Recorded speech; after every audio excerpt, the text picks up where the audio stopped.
Hi, everybody. Welcome to Night Owls Live this fine Tuesday evening. Thanks very much for your company. I'm not alone. My name is Alan Robson. If you haven't come across me before, where have you been? However, if you haven't, I'm a broadcaster. I've been doing talk shows for in excess of 40 years, and we've traveled all over the world doing them. And we would love you to pick up your telephone or WhatsApp or text that number at the bottom of the screen if you want to talk to me about absolutely anything at all. I'm not alone. I'm joined by Kenny D, who is wearing his fully signed Newcastle top, which is impressive. You've got pretty much everybody on there. Alan Shearer, Bobby Robson, yeah, all of that. Brilliant. Fantastic. And below him, operating the whole thing and making it all work because we can't press buttons well, is the producer, the power behind the throne, which is Hollywood Tony McShane. So if you want to call in, you can. Now, this is a very different type of show than we've ever done before. So we want you to dive in and take part. If this is something that you would like more of, you'll get it. So now is your opportunity to pile in and let's see where it takes us. Now, in any normal show, I would give you a whole list of things to talk about. I'm going to give you a few, not tons, but a few that we can get our teeth into. Obviously, we've just burst into a brand new year. So if you want to do the best thing and the worst thing about your whole Christmas period or Hanukkah or whatever your faith happens to be, the best and the worst bit about the holiday season, share that with us. Don't forget, you can also send texts and tell us in writing, and we can put them up on the screen and we'll feature you that way too. Obviously, we can do it. If you want to happily join me on the screen, we'll do that too. If you want to just make it a phone call so you can stay in your pajamas and not feel silly, that's cool as well. Happy to do it. Now, we talked about the Christmas, New Year holiday period. Also, stress has never been worse, apparently, at this time of year. We're hearing awful stories about people not being able to have enough heat. How do you keep your home heated? Even Kenny D and I had a conversation about sticking silver paper. You've got a bit of a helping hand for people whose radiators. A few people have like sort of texted as well saying, how do you do this? It's really easy. You get a bit of cardboard, put it behind your radiator, cut like up where, the brackets are. So you cut around the bracket so it fits nicely behind your radiator. Then you just cover it with Baco foil, silver paper. Do you know, like the silver? Shiny side out. Put it behind the radiator, and the idea is the heat that normally goes into the wall and out the window is reflected back into the room. So therefore, that heat, you're getting extra heat, so you're saving on money because you can turn it down, and it heats the room up longer and quicker, and you're not losing any heat out the window because it's coming back into the room again. It's a dead simple one. So when you say put this silver paper out, you actually mean facing into the house? Yeah, you put the silver paper on the cardboard, right? Stick it on the cardboard, sellotape it, glue it, whatever.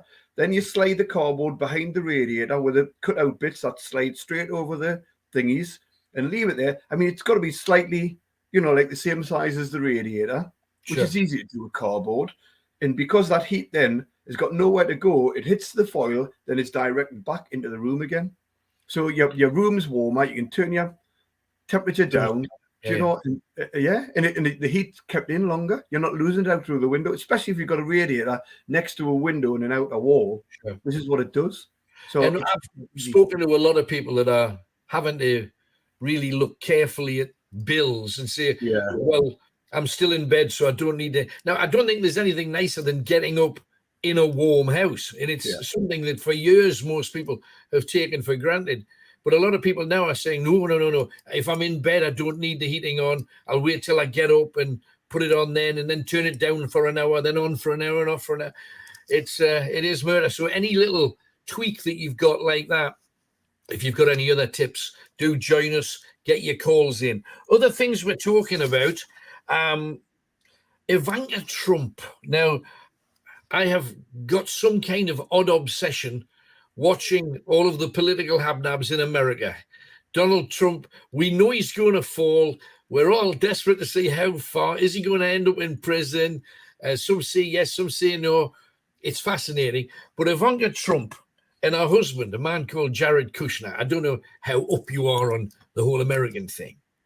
She's an attractive daughter that Donald Trump has claimed that he would have dated under other circumstances, which is icky at the best of times, but a lot of his stuff has been icky. Ivanka Trump and her husband made $82 million in one transaction. Dear me. Whilst she was working for the White House. Both of them were working for the White House as advisors. Now, don't know about you, but I would have thought if a politician's working for you, you don't want them having side jobs. And they're called side hustles in America, which is actually a better word than a fiddle job, because that's how we would have described it here. Now, that's just one transaction, right? She got all of this free stuff from China.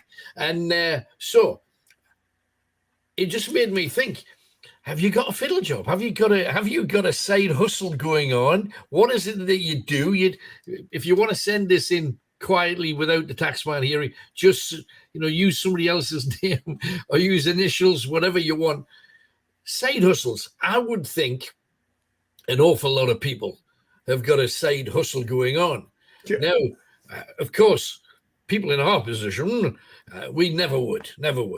I have match betting, and you can do it match betting. You know what I mean? It's a side hustle. But is it a side hustle that works, though? Yeah. Match betting is really, really easy, honestly, and you make money off it. You don't make a fortune. You'll not make a fortune, but you'll make £200 to £300 a month. What? You can make. You make £200 to £300 a month off it. Easy. Cheapest. Well, you're gonna have to teach me that. Then I can start having 2 meals a day and everything, which would be brilliant. And it's legal. It's taxable. It's not taxable. It's legal. Can't touch you because you're betting what they think you're doing is betting. You're not. You're betting on 2 teams and the draw, so you can't lose. And then you get a free bet because of that. Okay, so you get a free bet because then you use that free bet. It's quite intricate, but once you understand it, it's quite easy. There's a guy, and this is not unusual. There's a guy who earns 24 grand a year off it. Wow. 24 grand a year. And he's doing it part-time, sitting in the house. He spends a couple of hours a day on his laptop, going through the scores in the morning, putting all his bets on, knowing what he's going to earn beforehand. Because you know how much you're going to earn beforehand. If one team wins or the other team wins, or it's a draw, you know what you're going to get. So it sounds ridiculously simple. And what we will do is, if obviously tonight is successful, we'll have another evening where we set 10 minutes apart so that Kenny can teach us all.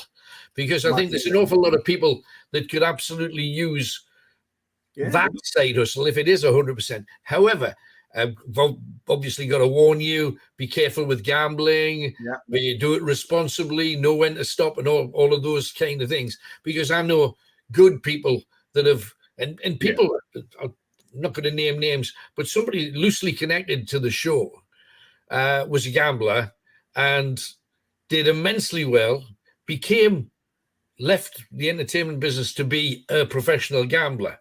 And he fell from grace hurriedly and is unemployed currently. The gambling's not going well. So all I'm saying is even people who know what they're doing can come a cropper with gambling. So just be careful. If you want to talk about that, we'll do that too. Other things to talk about. And I don't know whether you, judging by the clothes you normally wear, Kenny, we're talking about Primark. Yeah, Primark, right? Yeah. Apparently, Greggs are opening cafes in Primarks. And if it's a success, there'll be a Greggs cafe in every Primark. Now, I don't know about you, but I think that's actually a match in heaven. I think it's a perfect idea. What a great idea. Because I know, and I'm not going to become sexist and say it's just women or it's just men or whatever. A lot of people who visit Primark aren't there for like 5 minutes. They're there longer than 5 minutes. And to me, in any clothes shop, should be 5 minutes and under. But Primark, there's people there not even bothering with dressing rooms. They're just taking everything off in the middle of the shop and hanging it on. I mean, it's a mad place. But how better to say, look, I've just struggled trying on 25 different things, because you can try them on. because you'll get change out of a fiver for most things there, won't you? So perfect place to say, oh, I'm going to take a break now. I'll have a pasty, sausage roll, have a cup of coffee, crack on. I just think it's very rare that two shops really get it right. You know, sometimes I've heard of shops say we want like a little McDonald's just on the outside of the shop to tempt people to. I kind of get that, but I think Greggs and Primark done. I can't see that failing. I can see a problem with it, mind. What's that? Right, so say you go shopping beforehand. Right, you bought a size 12 dress. Women bought a size 12 dress. They go to Greggs, they eat few, and suddenly that size 12 dress doesn't fit anymore. And they need the next size up. Yeah, but the thing is, they do have a returns policy. Yeah, they do. There you go. So happy days. So if you want to think about other shops that might be a match made in heaven too, shops that would work side by side, I'd be interested to hear if you can come up with any of them. That's just a puzzle. We've also got a quiz for you to win a copy of Dum Dum Dum in the Footsteps of Jack the Ripper. Had somebody asking about them about 2 or 3 weeks ago. Had to dig in a cupboard to find one for you, but I've got one. So it's a surprise tonight. I'm going to give you 4 clues, a clue every 30 minutes, and then someone will be chosen at random. We'll put their number up on screen. If you want to come live and give me the correct answer, therefore you shall be victorious. You'll just have to give the answer, nothing more. You don't have to get anything else. I know how scared some of you are. Now, other things to talk about. Jill lives in Cramlington, and when she heard I was coming back on tonight, she asked a sincere question for you mams, really. And I think dads, you can answer too. Jill is expecting her very first baby, and it's due the beginning of February. Hope it's Valentine's Day. What are the biggest shocks that she can expect on bringing the baby home? She's got it kind of worked out. She's having a water birth, apparently, if everything goes according to plan. But she wants to know when she comes home. She's got a 2-bedroom property. It's just her and a boyfriend, husband figure. And they've been together a lot of years. They've made a conscious decision, even though they're both working, now's the time to have baby. What shocks can they expect when suddenly there's a little ankle biter in the house? So if you've been down that road, I really do need somebody to call in about this. What kind of things, maybe that you wouldn't automatically expect? Because I think a lot of folk, they get into the, isn't that lovely, pretty, let's put a nice mobile over the cot and the child will never cry. I want to know the reality of it, really. So if you're happy to come on and tell us that kind of stuff, please do. I actually found an old photograph of me, aged about 1, in the back lane in the West End. The nappy's halfway down me, it fell off, essentially. Fortunately, little Alan, you can't see little Alan, but it's down, the nappy's on the floor, but my legs were so short that it still managed to stay above anything remotely vital. But from what I've seen with friends and relatives, it is almost, or it seems to be, a bit like a bomb going off, because suddenly every facet has to be considered of everything that you do. And it might not be that. Up to you. Give me a call, WhatsApp, or text your telephone number and your name to the number on the bottom of the screen, and we will call you back. So we want that. I also have to mention Pele. Now, Kenny, you sent something around on Facebook, and it was a picture of Maradona handing a football to Pele amongst clouds, so as if in heaven. Yeah. The first thing that I thought was, Madonna still got his hand on the ball. That was the first thing that crossed my mind. Personally, I understand why somebody would do that, because Maradona was a hell of a footballer when he was playing fair. He was. But I don't think he could lick Pele's boots, if I'm honest. I thought Pele was... Honestly, these people these days who are going about Messi and Ronaldo being the goat, that they call themselves the GOAT, the greatest of all time, the GOAT. Yep. Pele was just a different class. He scored over 1,000 goals, won 3 World Cups. How they can say Ronaldo or Messi or anywhere near as good? He's just, but it's not. Pele was the greatest player of all time. Now, I was lucky enough to meet him briefly, literally about a minute and a half when he came to the radio station. You actually went out driving. I did. With Pele, and I thought he had a really. Everybody wanted an autograph, and you managed to get a shirt signed. So you're a lucky soul. Yeah, it's on the wall there. However, Pele hated giving autographs. He did, and he had a technique to stop doing it. What did he do, Ken? What he did was when he we picked him up from the airport. As he come to the car, he comes out and everybody's crowding around him. Oh, saying this, and he's got a plaster cast on his hand. So he's got this plaster. It's old. You can tell it's been like old for years and years. He just puts it over his hand. Oh, I can't sign any autographs because of this. So he said he couldn't sign any autographs. So we got him in the car, got him back to the radio station. And then Newcastle United found that we had him there. So they rang up and says, can you bring him here? Bring him to St. James's. Well, when I'm at St. James's, that would be great. Get some pictures. So rushed down to the cars and driving out, and we reversed into a pillar. So the bumper, honestly, reversed into the pillar. The bumper came off the car. These were 3 cars that were borrowed off a garage because they wanted to be associated with it. Bumper fell off the car. We're looking at that. Pele's looking at that and laughing. And then he's trying to push it back on again. We drives away, gets to where we need to be at St. James's Park. Again, everybody's crowding around and wanting autographs and stuff like that. And he's like saying, I can't sign autographs. So people are getting annoyed because they couldn't get autographs. Pushing, jostling, the cars were getting scratched with people up against them, these 3 brand new cars. Couldn't sign any autographs. Got him back from St. James's again. People got their pictures taken in that with him. Got him back to the penthouse because I had him in the penthouse at 55 degrees. Yeah. So we got him back there again. He takes his plaster off and went, thank you so much for looking after me today. There you go. And I'll show you it. I'll get it, check it and show you. Yeah, go on. Go on, Swank, make everybody feel really miserable. This was, I mean, let's face it, if I'd have been in Kenny's position, I would have done exactly. Look at that. Can you see that? I can. And there's a picture of you with the man. Me and him together. Fantastic. Brilliant. Fantastic. Yeah, lucky guy. I mean, to be honest, we've both been in fortunate positions to be able to. So I suppose that if you think about it, that could arguably be your side hustle. Yeah.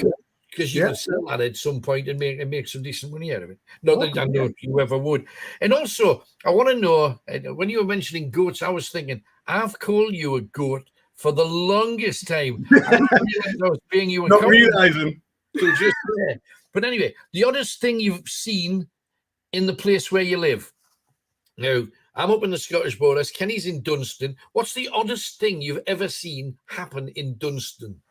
Oh, there's so much. Honestly, there's so many things that happen that are just the weirdest thing. Mainly drunk people. There's at 10 o'clock in the morning, like and this is true. This happened like literally a couple of weeks ago. All on the same night. I'd been out, came back. There's a guy walking up the street drunk, going from side to side, bumping into all the cars and all that. Yeah. As he was doing that, another guy, and this is true, he had a mobility scooter. He was driving up the middle of the road on a mobility scooter, going from side to side. So this guy's bumping into cars, and this bloke in a mobility scooter's going all over, and he crashed into a car. Oh, no. Drunk. This is, and you're like thinking, is this really happening just here? Yeah. Like at this time, I've just pulled up and this is happening. And you think, my God. But, that's like fairly regular occurrence, as you can imagine. Well, the reason I'm asking is because I think you guys, wherever you live, whether it's a village, whether it's an estate, whether it's a city, doesn't matter. What's the weirdest thing you've seen where you live? And you can be flexible. It doesn't have to be on your street or anything, just where you live. The reason I say that is people have been piling up to Blythe to see the walrus. Yeah. Now, I'm sorry, but that's impressive. If somebody said to me, what did you do on Thursday? I was looking at that walrus and Blythe. Now did anybody get a picture of it? Send us the picture. Do tell. If you want to call, ring us right now. We would love it. Going to give you the first clue. Now, each clue is a double barrel. And Kenny, don't even guess, okay? Oh, can I not? You can at the end, but you can't at the moment. Right. So, each clue is actually 2 clues to the same answer. Now, the name I have for it, after, to be quite honest, literally no thought whatsoever, was Stinking Lincoln, right? So it's linking 2 clues to give an answer. Then you've got to link the 4 answers to tell me what we're talking about. Right. So each of 4 clues will be Google. Will be 2. Yeah, well, you can try this one. Good luck. First clue. The first clue is a holy city in Saudi Arabia. You're wearing the shirt, Kenny, so you should get this one. Yeah. There's a few holy cities, mind, be warned. A holy city in Saudi Arabia, or a root used as a health extract. Ooh. I know that's hard. I know it's hard. I think I know that one. They're designed to be stinking. Okay. The Lincoln is designed to be stinking. Can I say anything or not? No. No, because if you're right, then you're giving the giveaway. No, I'll not say the answer, but another clue towards it. That's all. If I'm right, I don't know. Yeah, but then you give the wrong clue. Right. I could be wrong. Right. So I've got 2 clues. 2 clues to 1 answer. In about 20 minutes, you'll get 2 more clues for the second answer. 2 clues for the third. 2 clues for the fourth. Then last 20 minutes of the show, you're all chasing the prize, okay? You'll get that Ripper, the Jack the Ripper, walking in the footsteps of that Kenny and I did in the East End of London. Are you signing that as well? Yes, I'm absolutely happy to sign it. So that's not a worry. Also, a bit later on, I'll tell you how you can see the quadrantids. The what? It's the most important thing that's going to happen tonight, the quadrantids. And you can see it. It's actually a meteor storm. And from about 10 o'clock onwards till the early hours, you're going to get around 120 meteors per hour peppering the planet. Okay? Seriously? Most of them will burn up on re-entry, but you will see them burn up. So just something worth keeping. It's bound to be cloudy. Every time I tell anybody this, everybody stays up, watches the sky, and nothing happens. So anyway, I don't know what Tony is. Hopefully he's found me a caller. And if so, I shall be happy to talk to them. So I do. I'll be just on it, getting them. Champion, who is it? Do we know? I'll find out in a second. So as I say, talk about anything you like. It doesn't have to be any of the stuff. I've got lots of other things. A very famous man died today, Fred White from Earth, Wind and Fire, the drummer. Lucky enough to meet him when the band came to the arena some years ago. And Prince Andrew, the nightmare has begun for him. And I think it's something that most people wanted to see happen. The judge in America, because he's facing charges there, not yet. The girl he's alleged to have had sex with, who is alleged, okay, so careful, underage, has been ungagged by the judge. They put a gagging order on this one. And they've just taken it off. So we won't talk about that as well, but be announced careful with it. Right, Tony, who we got, man? We've got Guy for you. Oh, he should be there. Nothing you can say Hello. can take away from my Guy. Hello, Guy. How you doing? Hey, Alan. Yes, mate. Blooming heck. It's been 4 years, Alan, since I last spoke to you. Right, well, welcome back. Good to hear you. Well, been following you still. Thank you. So what would you like to talk about, Guy? Nothing really, mate. Just to ring up and say hello. Well, and, I'll give you a quick one, Alan. Come on in. This year, I'm 47. I've been with my Felicity for 17 years or so, and life had just got better and better and better, right? Great. And then come just after middle of October, we received a phone call that daughter turned out to be a psychotic breakdown. Oh, no. So It's been with 3 children as well. And do you remember that we lived in a van? I do. And you used to travel around to almost like holiday places, but it was a bit more than that. But everybody was really jealous of you, Guy. Absolutely, I remember. Yeah. I think we used to speak to you mainly from Stirling. That's correct. But anyway, Alan, our van. It was Christmas Eve. We're back in Chesterfield, and Right. Christmas Eve we're just going to see my mother, and the van died. Oh no! What was it? What kind of van did you have? We never found out. Well, we've had a few over the years, Alan. All right. We've had a few. Anyway, this latest one. Was it like one of those trendy Volkswagens with 2 surfboards on the roof? Right. When I was a child, right, I'm now 47. When I was young, grown into a teenager, I used to go on holiday to Cornwall, and I always had a dream about Cornwall. Anyway, when I was about 22 years old, my stepdad, we bought 2 old Volkswagen campers. One was 1974, and one was 1975. That's right. Anyway, we made one out of the 2, and I left absolutely everything. I went down Cornwall and Alan, I had it painted bright canary yellow. And I lived on cliff tops for a summer I will never forget. How about that? But no, this is the kind of stuff that everybody dreams about. Just saying, "Goodbye, world, I'm off," and just hit the road. But how did you survive, though? I mean, I'm guessing you're not like Hugh Hefner, and you've got a bag of cash stuck in the account. My dream was always to go down Cornwall and do strawberry picking, right? Right. And I went down spring down to Cornwall, and my first job I got was strawberry picking, right? Right. And after about 2 hours, my fingers were red raw, and I was told all my punnets were rubbish. So, and I know I was in the field, and over the hedge I could see the bright yellow top of my van. I thought, I walked off, and I got then I just got what you need.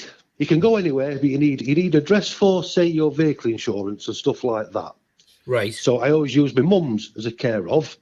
Right. And then, and back in the day when you got a job, you could use the job centre as an address. Right. So as long as you wanted work, you were same as everybody else, but you just didn't live the normal life. I brushed my teeth. Once someone said to me, "How do you brush your teeth?" And I laughed, "Well, toothbrush and toothpaste." Yeah. And once, many times over the years, I've lived in tents. I've always worked. I've always lived on the road. The road has always been my home. When you've got a van, how does the netty thing work? How do you toilet yourself then, or shower?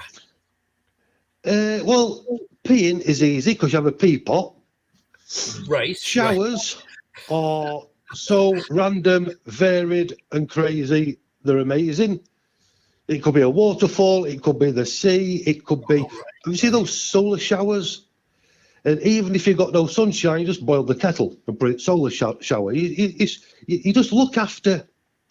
You look after your water more when you're carrying it, you know? I bet that's the case. Yeah, you look after it and you make it last. You don't waste it.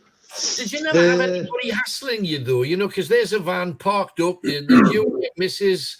And I know there's a well-known phrase, "Don't come a knocking when the van starts rocking," and all the rest of it. But I mean, just generally, you're settling down for the night. And I know, bless you listen to me a bit, but you're settling down in the van, putting a bit of music or a bit of radio on. Yeah, telly, whatever, yeah. I try and just mess with you. No. Wow. Alan, it depends where you park up, right? Yeah. Now, we can go to any area, and I'll look on map, and through the day, you find somewhere, and litter tells you everything. If it's McDonald's and lager cans, it's boy racers. If it's condoms, Ungit Bush, and phone numbers wrote on a fence, when it goes dark, it's dogging. Right. You know the area. You might be in a nice area. You might be in we've had places where, in woods, beautiful places, when it goes dark, the places turn. Right. We've always kept ourselves to ourselves, but there's three. When you live outside, you'll come across three people, mainly the police, they're fine. Doggers, they're fine. You just tell them where to go. Right. Which begins with an F. You just tell them where to go. The ones that are unpredictable are the boy racers. It's just because they're young and they want to have fun. Yeah, they're daft. Yeah, young and daft. And their fun is different to other people's fun. Absolutely. So, No, but no, you get it all, Alan. And life, whether you live in a house or on the road, and we're not part of no travelling community, which me and our Gertrude. But we've always worked. We've still got our own teeth. We go to a dentist because we have the. But you don't get the letterbox, so you don't get all the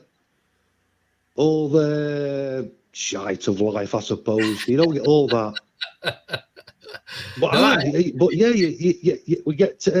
Well, we used to get to travel, but until it broke down. But now a fantastic way of life.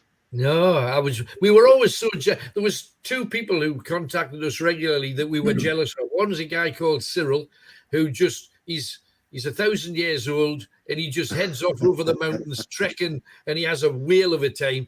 And there was yourself, because we were never quite sure where you were going to be next. You did pretty much all of Scotland, all of England. You've been everywhere. Alan, I remember telling you, we rung you once in Stirling, and we've been up onto the Ochills, I think it were called. Round back of the Wallace Monument, it's like a big mountain range, but they call it hills. Yeah. Anyway, we went up there we had a couple of days off work, so me and Fliss went up there. You won't believe it, we had doggers everywhere, Alan. Really? Yeah. What would William Wallace think, eh? But, well, I mean, and I remember one. They're just actually exhibiting his freedom. You see, I think that's. I was going to say freedom. Alan, I'll give you one very quick story. Right, it on this old road that had been blocked off. It used to have white lines. With a woodlands area and a beautiful dog walking place, or fly tipping, I suppose, whatever people do. And then one evening, it was an evening, but it was still daylight. This gold car, it was like an old car, but anyway, this bloke, he was loitering outside in his car. And I said to Fliss, I said, I have to go out. If you speak to people, they can understand where the hell they're coming from, you know? Yeah. So I went out speaking to him, and he was saying, you get any bother? And I said, no bother. No one at all. I said, no. It was a few years ago now, Alan, so it's a bit, I've not remembered this story for a while, but anyway, we got talking. Yeah. And I can't remember how it went. But anyway, I said to him, he said to me, he said, oh, well, I'll carry on then. And I said to him, are you dogging? He said, yeah, lad. And I burst out. And I didn't even bloody know, Alan. I wished him well, and I don't care what folk do. Not my cup of tea. And yeah, it's just interesting though that you're there, reading a book or whatever, and all around you in the there's people running around, with their trousers around their ankles. Funny. Yes. Funny. Yeah. Yeah, it's so rife. Sometimes it's hard to. Well, basically, if you get a built-up area, they're all going to go to the quietest areas on the outskirts.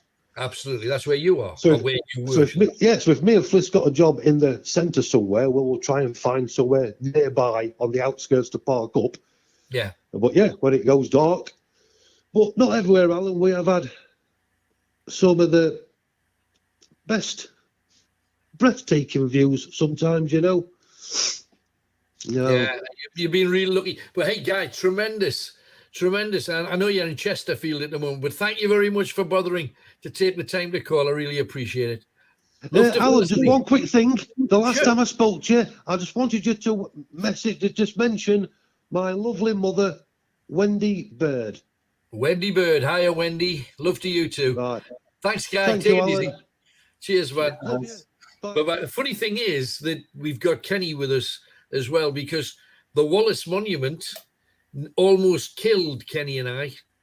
Now, everything went wrong. We were going there to record a little piece that we were eventually going to put out, walking in the footsteps of William Wallace, which is on Robson's World for you.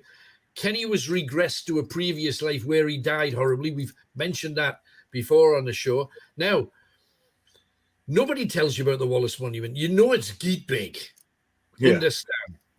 We got there and a bus dropped us at the bottom of the monument. Well, before, not even at the monument, at the bottom of the hill. Now, there was a bus taking people up the hill. And Kenny and I thinking, we're both fit men. We can cope with this. We'll just walk up the hill. It's a lovely day. We walked up the top of that hill, and it was much further than we thought. And by the time we got to the top, because it was, and we were carrying all the broadcasting kit with us. Yeah. So by the time we got to the monument, we were both lathered. And then I said to the guy for the monument, he says, how far is it up to the top? And he says, it's about 259 steps. And you think, and it's like that all the way. It's like climbing up the one in Newcastle, Gray's Monument. It's just very tight. And it's all, but there's a couple of rooms that come off where Wallace's sword can be seen. It's not the real one, but a version of it, and a few other little museum pieces. But to get up to the top so you can see where William Wallace actually fought the Battle of Stirling Castle, which was immense, and it was thumbs up for him at the time. You've got to get to the roof, and we got to the roof, and we were, we just had to, I said, we got to record something, and we both looked at each other, and we had 5 minutes, 5 minutes. It was hellish. Couldn't talk. No, we just kind of looked at each other. It was a mistake. Now, don't forget, keep calling in. I'm looking at the clock and thinking, I'm going to give you a second clue already. How quick is that? The first clue. Now, remember, each of the 4 answers are different. I'm ready. So now you will have clues on the first questions to win yourself a copy of In the Footsteps of Jack the Ripper. Right. The author's really good. Right. So, first clue. Holy city in Saudi Arabia. Right. Or a root used as a health extract. Clue number 2, a famous pub close to King's Cross. Now, I mention this only because a lot of football supporters, when they go to London, tend to go into this place. Famous pub close to King's Cross, or keeping a football link, or a footballer that Newcastle United wanted to buy recently. Ooh. Newcastle being Newcastle, that doesn't narrow it down very much because Ronaldo's coming with everybody. However, famous pub close to King's Cross that shares its name with a footballer that Newcastle United wanted to buy. It's stinking Lincoln. This competition is a stinker. Right. And you're a genius if you get it right. Okay? I haven't got a clue with that one. Well, you've got 4 more clues to come for 2 more answers. We're 2 answers in at this point. Do we have anybody else, Tony? We do. I've just got to mention the calendars as well. Some people have theirs, some people don't, but I think because I've had a rail strike, it's gone a bit strange. But you can win one now if you want. All you have to do, well, not now, but when we draw it. But all you have to do is put in the chat, hashtag get to those phones, and in about an hour or so, they'll all go into a hat, and the computer will magically just choose somebody that will appear on the screen. So there you go. That's the calendars. Thank you very much, and I'm just going to get Alison for you now. So Alison, yes. Alison, come on. She's great. Just thought she's been taking her Christmas lights down, and there's I have to say, I'm a big fan of people who know what they're doing when it comes to the storage of the Christmas thing. Years ago, when I lived on me Todd, I had a plastic tree with all the balls on, and I just lifted it up into the attic and stood it up, put a cloth over it so it didn't get dusty. Then the next Christmas, down again. It was like, all the lights were on. You just plug it in, away you went. It was only a little thing, but it worked. But I don't know about you, but anytime you've got a bigger tree and you've got to put lights on and you've got 4 lots and one of the bulbs is gone and you don't know which bulb it is. Yeah. Absolutely. Even worse, a real tree with the pine needles everywhere and that, and you're like, oh. If you forget to water it, and because you think, well, it's cut off. Yeah. So what's the point of watering? It hasn't got any roots. Yeah. But if you've got a real tree, if you water the metal thing that you've usually got it in, you can usually get away with not too many. Yeah. But most people just put it in there and leave it, and then right the way through the whole Christmas period, all it's doing is shedding, and you walk on it on your sock, and you jump, and gets everywhere. Those damn things. Again. Anyway, hopefully she's kicking about. Hello, Alison. Alison's here. Hi there, Alan. Hello, Darren. Good to talk to you again. How are you I was doing? just Hi, really Kenny. impressed because seconds before coming on here, a quick flick through. Now I'm on Facebook and everything. You've just I saw these things lying in your hall, and I'm thinking, what the hell are they? And I've finally worked out they're 3. Are they lumps of wood? Are they cardboard? But they've got all your Christmas tree lights wrapped the full length of each of them, and there's 3 of them. Cardboard tubes. Literally just cardboard tubes that you put posters in. Right. And we decided that it was going to, because lights are an absolute nightmare. 100%. And I decided with cost of living crisis this year, we were going all battery. Right. So I went out and bought all battery lights, and I thought I'm going to have to store them because they're quite expensive, like initially to buy. No, absolutely. So they've got to do next year as well. And I thought, how am I going to store them? And then I just had that ingenious idea and thought I'm going to wrap them around tubes. Brilliant. To me, it was just, that's how you do it. That should be how you do it. Because everybody knows that the worst job building up to Christmas is when somebody hands you like a rat's nest of Christmas lights and they'll say, just sort that out. And it's like, where do you start? And nightmare. And that other thing where you get it and you could see where the end needs to be, but that's the end with a plug on, and it won't go through that 1/4-inch hole. So you're tearing and then one of the bulbs drop out. Always happens. So I hope you had a good Christmas. What do you want to talk about, Alison, anyway? We did, yes. Well, there's just a few different things you were on about. We were on about when you were about things that I've seen or strange things. Yeah. Well, in Anfield Plain, many, many moons ago, I'm absolutely positive. Can you remember there was stories about a black cat, like a mountain lion, black panther. Yes. Well, I am pretty sure that one dark night when I was walking the dog, I saw it. Because it was up there where the 2 policemen saw the black panther thing on the track. It was just up at Greencroft, up near the like where the mast is. And I was with a friend, and we were walking the dog, and then all of a sudden, something jumped across a fence. Right. And it couldn't have been a small cat, but it was one of those moments where you just think, "What the hell was that?" Could it have been a dog? It was too big to be a dog, and it didn't move like a dog either. Right. Yeah. It had a very long, stretched kind of jump. Because those police officers took an awful lot of stick over the Black Panther. So what have you seen on your report tonight? You mentioned a Black Panther. Explain, because they did actually go up there afterwards and they found some large paw prints, and somebody said it could just be one of those. And I know every now and then you'll get a picture, certainly on Facebook, of somebody holding up a rabbit that's the size of a Doberman. And I understand you can get freakishly large. And they said, no, it was probably just a very large domestic cat. And I'm thinking, you know the difference between a domestic cat and something that size, surely to goodness. Yeah, it was one of those things in the distance where you see it and you just think, it looks like a cat, it's moving like a cat, but it's too big to be a cat. Right. So what else could it be? Yeah, exactly. So it was... Say again? A catalytic converter. Oh, dear. Walk on. Well, you saw this quite clearly, though. Christmas. You saw this quite clearly, though, Alison. Oh, yes, quite clear. It was only about I would say about 200 yards in front of us. Not a hint of nervousness in case it actually was what you thought it was? Well, no, it happened so quickly that it was something that kind of, we were walking along, and it was, do you know when like something happens, a bit like a ghost thing, when something happens and you look at somebody and say, what was that?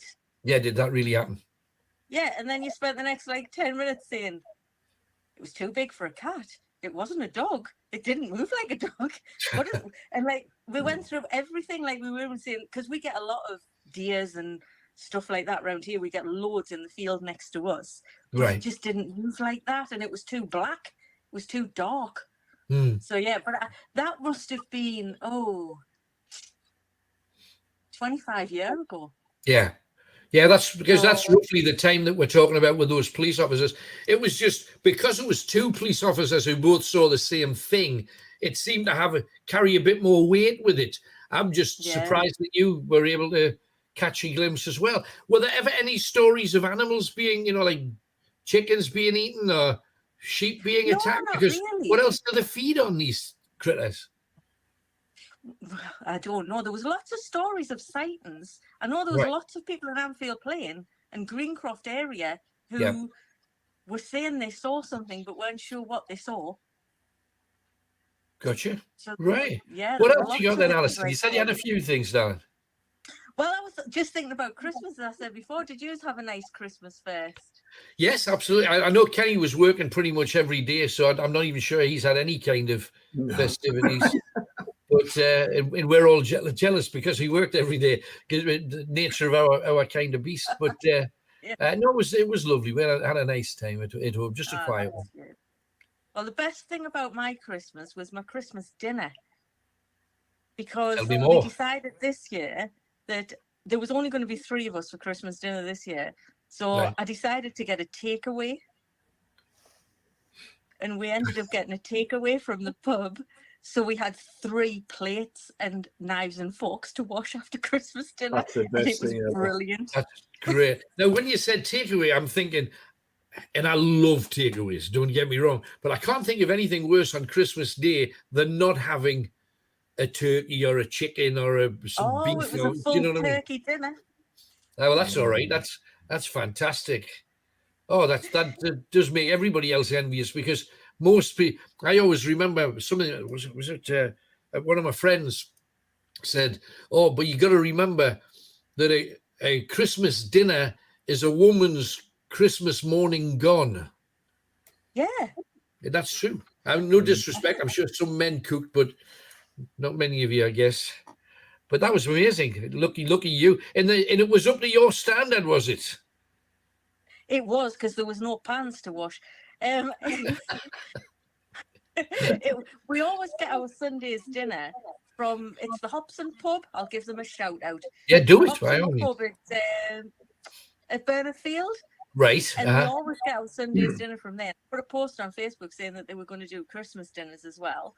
Wow. And literally, it was just walk in, pick it up. It was on we could have left it on the tray that they'd given it. We needn't have even had 3 plates. But I thought I'd make a bit of an effort. I had set the table nice and everything. Yeah, no, that's it. I mean, the dinner thing, Kenny said to me, and I don't know whether this is still the case, but in Dunstan, because it tends to be the areas where, I hate to say it, but some of the posher areas don't ever get a community feel the same way as some of the, frankly, rougher areas that we're from. I'm missing Tony out here because he's slightly posher in Wickham. But Kenny in Dunstan, me in Benwell, there always used to be something. If you couldn't get a Sunday dinner, there was a church hall that put Sunday dinners on for people who didn't have them, not just at Christmas, across the year. Kenny, you said there was a woman who just she did dinners for any, if you told can I have Sunday, cook you a Sunday dinner and sell you it like a takeaway. And I think, what a kicking idea that is. There's 2 of them now. There's Dunstan Deli and there's the cafe in Dunstan Activity Centre, where you take your plate in, they'll fill it up with whatever you want. I think it's about $6.99 now. $6.99, fill your plate up with whatever meat you want, all your veg and everything, and that's it. You got a plate. like you say, night before to wash, job done. No things cooking all morning. It's cheaper probably in the long run as well by the time you buy everything. So yeah, too right it is. But I know the Hobson well. Funny enough, the Hobson next to the Hobson golf course and that really good, great up there. Yeah. We'll have to pay it a visit. Excellent. Anything else then, Alison? No, that's about it for today. Lovely. Sorry, me. Hey, it was great. Today. I'm actually watching you as I'm talking on the phone, and my sound went on there. Fantastic. Hey, well, thank you very much for coming on. There you go. He's watching as well. We're all watching. Thank you very much for coming on, Alison. Great to hear from you, love. You stay well. Love with the family. Let's speak to you soon. Look forward to it. Bye-bye. So we're 2 clues in. Holy city in Saudi Arabia and a root used as a health extract. And famous, that's the first answer. Second answer, 2 clues for that. Famous pub close to King's Cross, or a footballer Newcastle United wanted to buy recently. Right, so 2 clues down. Second one coming in about 15, 20 minutes. Oh, here we go. There's Margaret Hughes. I saw a black panther in a field by gorse bushes underneath the overhead motorway on the way to Leeds Castle about 30 years ago. How about that? Amazing. Banger Tim, I had a kebab on Christmas Day. Actually, there's a great question. What is your favourite takeaway? Mine's Indian prawn Malayan. I love prawn Malayan. It's the best takeaway ever. It's so gorgeous.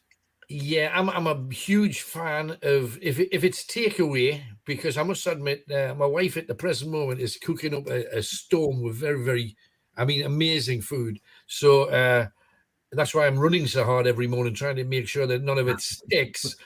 But not long ago, I had a Thai chicken satay with peanut sauce, and you kind of clag peanut sauce on a dog turd. You did it. It's amazing. But the main course was a thing called prawn 3 ways, and it was 3 types of different sauce. You didn't get like tons of prawns, but you got the big ones, and you got 2 or 3 of each flavor on a bed of stuff, and it was really, really nice. So that's probably where I would go. What's your favorite takeaway? We'll have a few more on the screen. Send them in. We'll get a couple of other quick things. Yes, Shell from Burradon asks, have you or me, have I ever had my life threatened? And yes, absolutely. I've been threatened a lot at work doing the job that I did. I'd get racist threats probably more than anything else. Have you been? You must have been threatened. Oh yeah. I mean, you're traveling away with Newcastle at away places in London and stuff like that. Yeah, I was in the Leeds end one night and their gelded end, which is their hard end, and I got a knife. I got knifed in the knee. I got slashed there with a 50p piece with 2 razor blades either side, so you can't stitch it properly. That was at Chelsea by a lad called Hickey, which is like the leader of the headhunters at Chelsea. He did that. Let's see what I did to him, but then again, these things happen. So yeah, you're always taking your life in your hand, because a lot of people, especially then, carried knives and stuff and things like that, so it's just the way it was. I mentioned that I used to go to the game, and when I was very, very young, very small, I stopped going for a while because at a West Ham game, they started throwing darts. But I mean, proper pub darts. People could have been blind. They were sticking in people's heads. Just hurt. I mean, mind you, those are dark days. We don't want them to come back. No. As for me, you mentioned stabbing. I was stabbed in the reception of the radio station when it was at Swarwell, and in front of 2 security guards who, while I was being stabbed, rolling around the floor, trying to get this knife off the guy who was doing it, were ringing the police. Now, I would have thought, jump on the person who's stabbing me. Now, you have various cuts and bruises that needed to be stitched and fixed. But no, there was a lot. And over the years, because I stuck up for, and will always stick up for, gay, lesbian, that whole, it's a much wider group now than it was, but that whole area you must defend. Races of every nation you must defend, because we're a mongrel country. We always have been, always will be, and racism really just grinds me. Gets me very, very, very annoyed. But anyway, if you want to annoy me, ring me up about that. And the telephone number is at the bottom of the screen. Feel free. Tony, over to you. Do we have somebody else? Jordan is on now with you. You've got very quiet, Tony. Went quiet. Can you hear us? Yes, Yeah. Jordan's on. Jordan's on the phone. Hello, Jordan. Hello, Alan. I was just ringing up to see if you could do some more like shows on Meadowell and that about the riots and that. Yeah, Like I on think the I've ghost. seen I think I've on the seen go- a posting that you put on Facebook saying that you're Yeah. interested in that whole thing.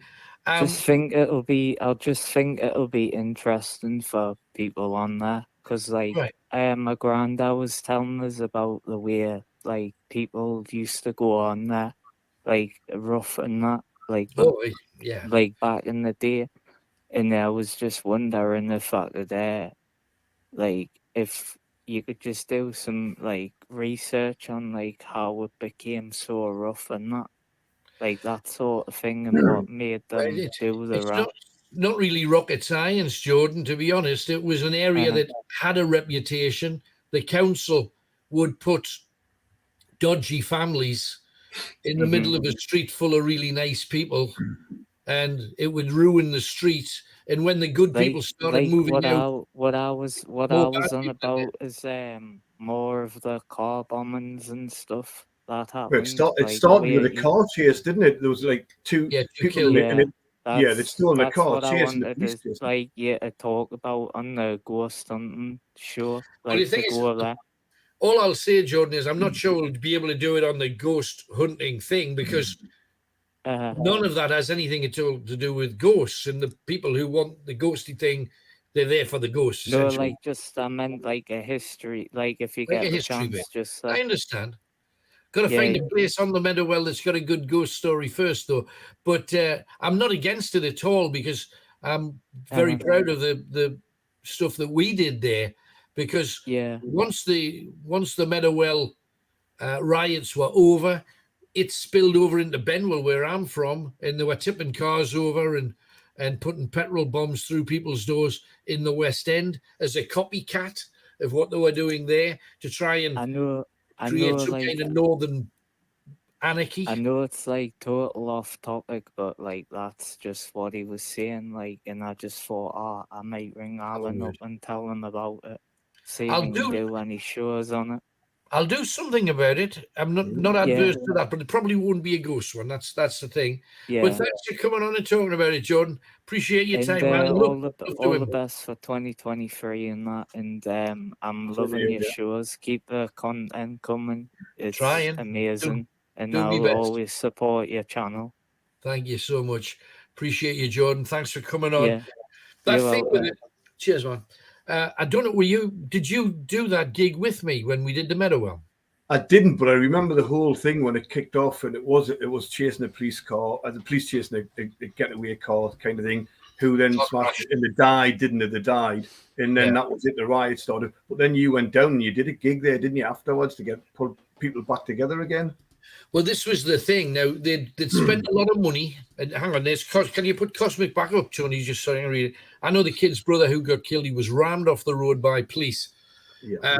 Now the rights and the wrongs of it. I don't think there was anybody in the right there on either side. I really don't. No. And as far as I can say, I'm just being honest with you. And I know there's a lot of people going, "Oh, they were only doing this. They were running away from the police, and they'd been egging on the police. We already know that happened, and the police." Eventually, they've got a technique that I think most people know about, where if you clip the back of the car, you can spin a car around or drive a car off the road if they're being a danger to other road users. I understand that too. I still feel there was an ounce of wrong on both sides there. Not worth setting people on fire or their homes or their cars. I was on air during the night of the riots, and I got a phone call right in the middle of the riots from a woman who was on the verge. She was about 8.5 months pregnant, and her hyperventilation was bringing the baby. And she says, they've just pushed a burning car onto my lawn, and there's gangs out the back. I can't get out of my house. So I rang around a load of clubs in the town, because at the time I had a fairly good reputation with the guys on the doors. and I managed to fill 2 Ford Transit vans with doormen, and we got them to drive past even police roadblocks and stuff to get the woman out.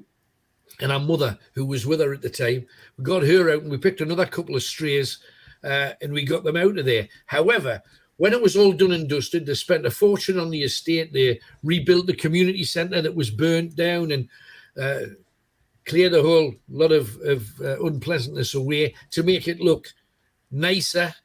It's never going to be, the land of Mardi Gras, but they did a decent job, because the vast majority of people that lived there were bloody good folk. I mean, decent, solid. Most of them, hard working, or if they weren't working, they wanted to work. And good people, salt of the earth. And apparently, they asked a load of celebrities to go down to reopen the ridges, or the Meadowell, as we know it. Nobody would come. Footballers, nobody was interested. They asked some pop stars with local connections. Why? Why would I go there? I don't want my name as close to anything like that. So eventually, I took my team of dancers down, and when I got there, pretty much, those metal barriers, Kenny, that we use at some gigs just to divide people. Yeah, the Harris fencing and stuff. Yeah. The metal. It's kind of waist height metal, clipped together fences. There were honestly, there must have been 200 of them.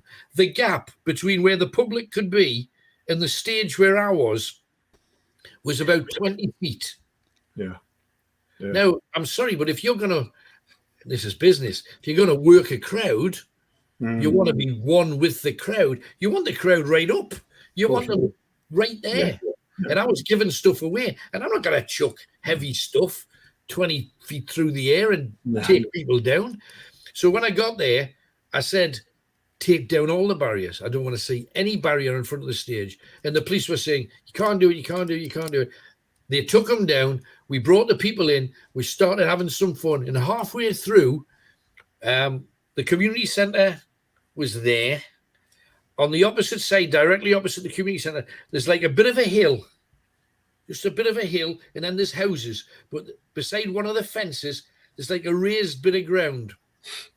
A group of kids started coming, and they all had ski masks on, and they're carrying lumps of wood, bits and pieces. And I kept saying, I'm giving away thousands of pounds worth of free stuff here. If you want it, take those masks off, come down and have a good time to these nuggets. One of them tried chucking something at me. I made him look stupid on the back of that. By the end of the first hour, nobody had a mask on, and they were all down on the front, having some fun and winning some prizes, having a laugh. Yeah. Could have gone. Way. Yeah. Either way. But the only chance I had to do a decent show there was just to say, I'm from the same kind of place that you are. Yeah. Same kind of problems that you've all got. Let's have as much fun as we can. And fortunately, it worked out. And since then, the people on the Meadowell really took a hold of the show, and we were getting calls and letters and stuff. This was before texts and tweets and stuff. Yeah. But I've got a lot of time for the people up there because I know some of it was a setup. I was made aware about 3 weeks after the riots, long before I was ever due to go down there, that somebody had booked 2 minibuses to drive from Newcastle to Meadowell that night, and they were both full of thugs. So it wasn't just the kids from the Meadowell kicking off. It was other people doing the dirty where other people lived.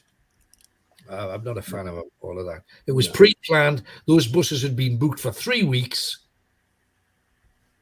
Bad enough.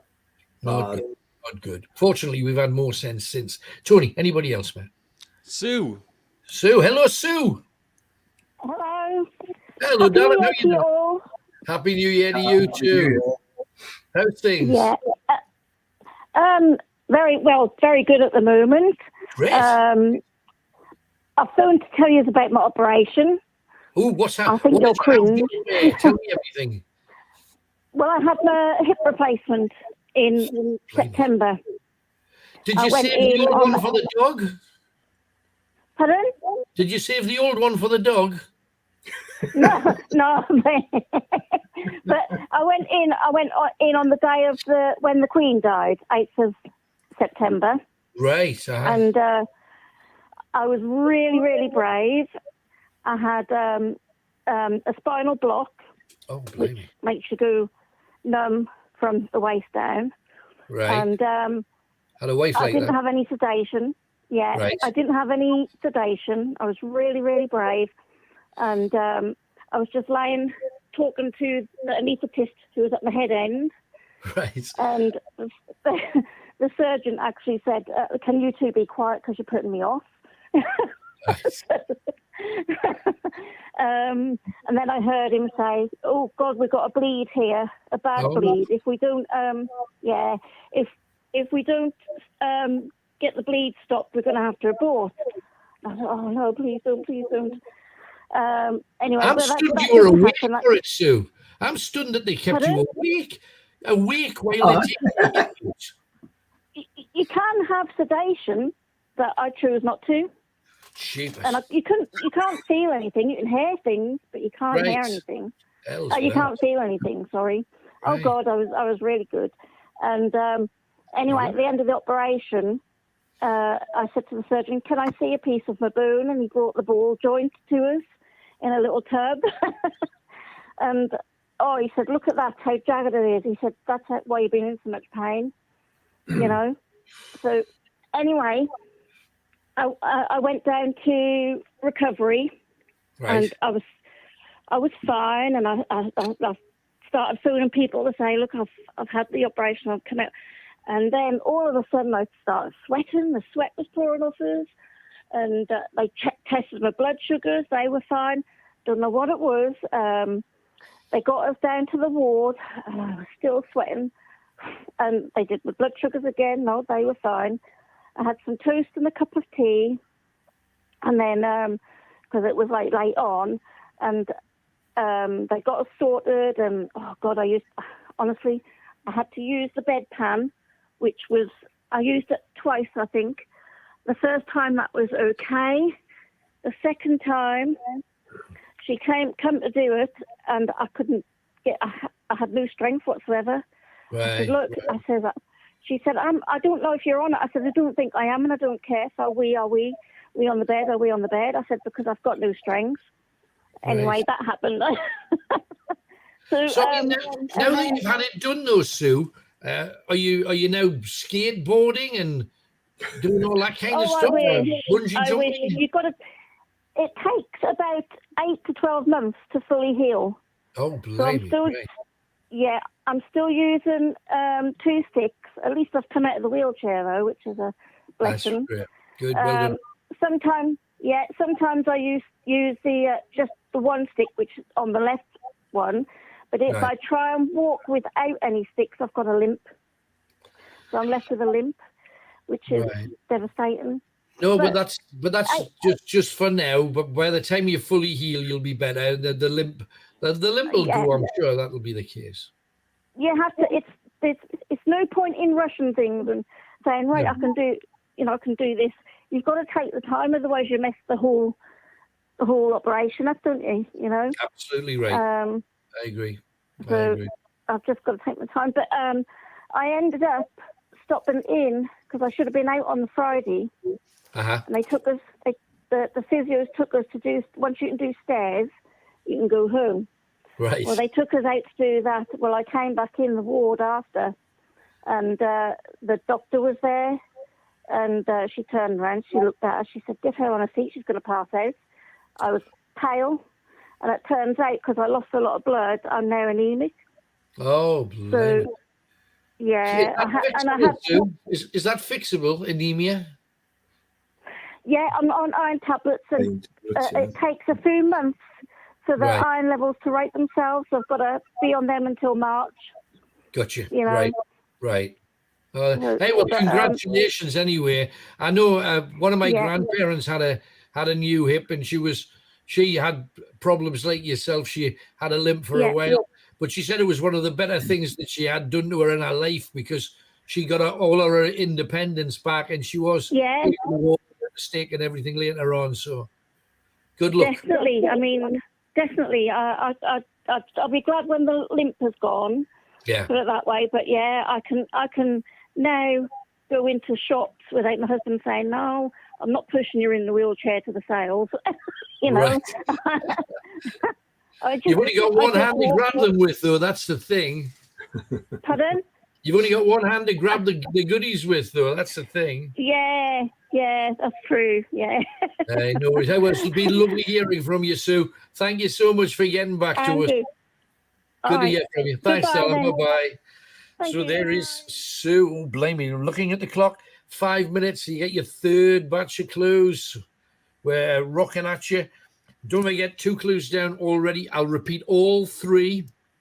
Then you can text your or WhatsApp your answers in to us at the end. A couple of other quick things. Tomorrow's ghost hunt. We'll hopefully be starting at 8 o'clock. So for those of you who are supporters, and it's just supporters only on a Wednesday night, where it's the live rough mix. If you're a supporter, you get the rough mix. Everybody else, Sunday night, it'll be at 9 o'clock. Only if you're on Facebook. Only if you're on Facebook, yeah. Correct. Yes. Although he popped up there. Yeah. He keeps me right. So, but yes. And also, if you want, I'm not going to give you clues about the ghost hunt tomorrow, because it'll just confuse all the other clues I'm giving you for everything else. So we're going to leave it there. Moira asks, how do you start again? Her partner passed on the 3rd of December. His name was Roy, and she loved him very much. And we're sad that he's gone on to his next adventure. How do you start again? How do you pick yourself up, dust yourself up, and get the strength, the inner strength to keep on keeping on? Because it's what she has to do. She's got 3 children and they have families. She has to keep on. She has to have a smile every day when the kids come round. She looks after her grandchildren on occasions. Bev Fish. Hi, Bev. I worked at Franklin for nearly 20 years. The threats and assaults were daily. Hell's teeth. Bev, really? Good gracious. Elizabeth Mansell. In a former job, after the riots on Meadowell and the West End, my colleagues refused to visit. Only I would, as a West End lass. I could speak their language and I was respected by all. Elizabeth, you make a point that a lot of people, do you know, in a lot of cases, it's just the willingness to talk to people that look a bit different to you. And that's the truth. And I know I remember we did, and I have mentioned this before, but we did a couple of charity gigs. One of them was in the West End in Newcastle, and the other one was in Gosforth. It was actually in the Scotswood area. They had a few shops just along from where the Bobby Shafto was. For those who don't know, there was a little rack of shops. Mm-hmm. One of the shops there said, "Oh, we'll do a charity collection here." Rough. Benwell's rough, Scotswood was as rough. I'm not going to separate the two because they were both as bad as each other. And we did the other one on Gosforth High Street, and we made 3 times the amount of money for charity in Scotswood as we did in Gosforth, where poverty, wealth can't compare. Says an awful lot about human beings. Anyway, Tony, do we have another David? guest? Yeah. David, Tony. Hi, David. Hello, Alan, and hello, Tony, as well. Nice to speak to you, by the way. Hello. Good to talk to you, David. What do you want to talk about, mate? Yeah, I just want to say that it's great to hear you doing a foreign. It's great to hear you doing this show tonight on the on Facebook and that. And I think it's great to have a talking back again, you know. And I think you should do this more often. It's been a miss on the radio, you know. Good. Well, that's what we're hoping. If enough people want to join in and help us keep it going, we will be definitely doing it again. So thank you very much. I think it's such definitely. I think it's brilliant because, you know, I know you've done radio a lot of years and, you know, you become a friend of people, don't you? You know, you can help like listeners who are going, I think it's just amazing that you can help listeners and that, Well, we'll do our best. Any topic you want to touch on while you're on, David?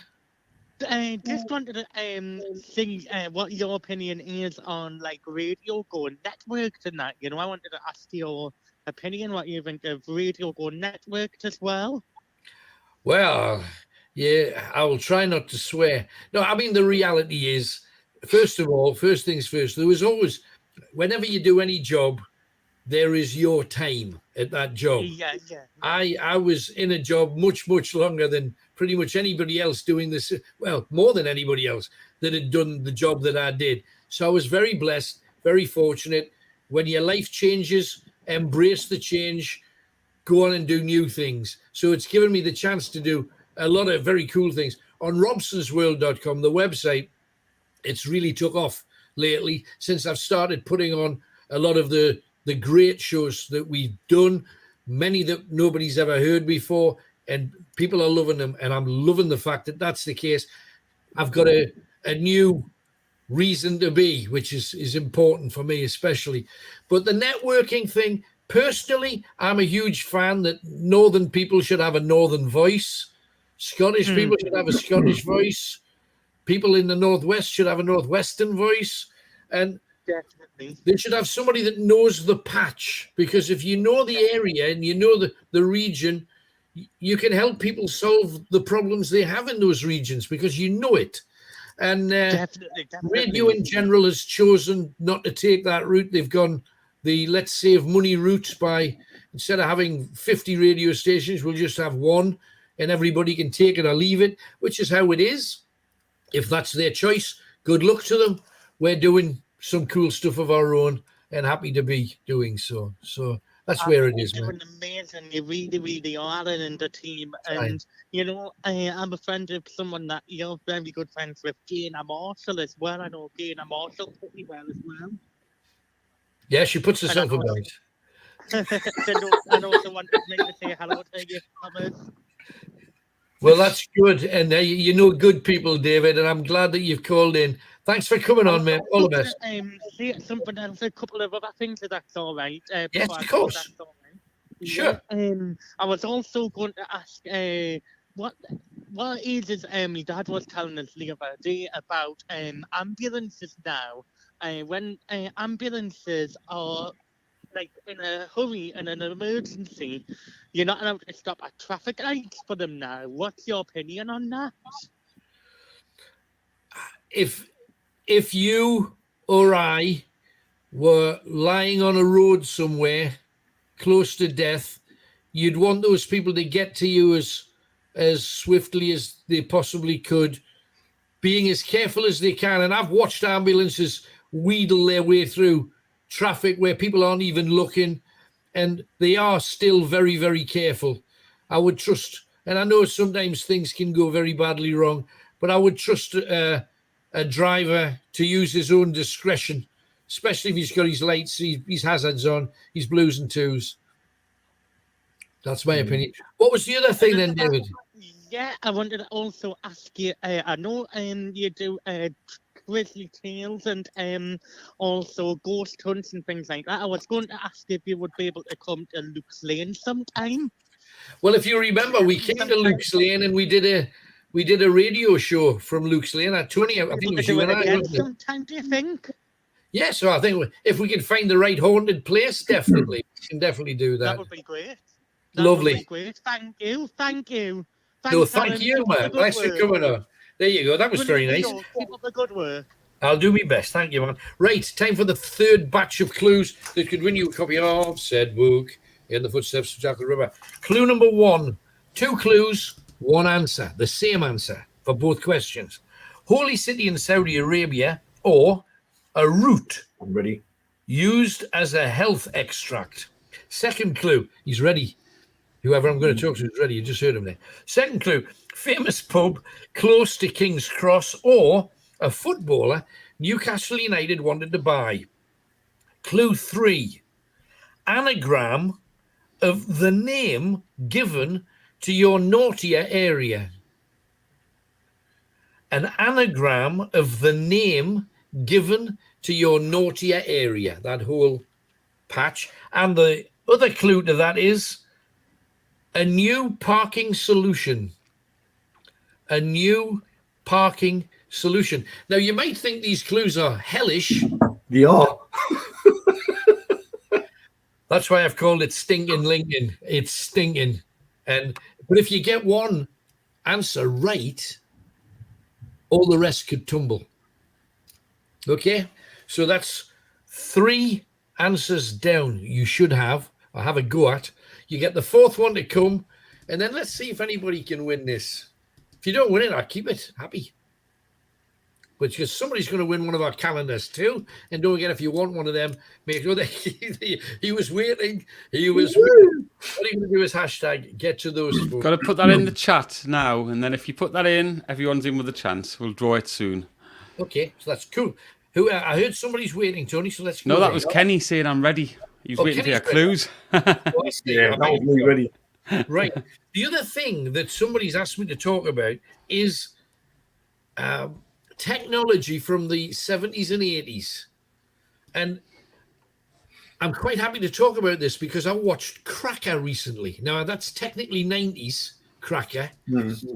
But there was somebody walking around the house with one of them phones, house phones, that was big and square, and you had to pull the aerial out the top.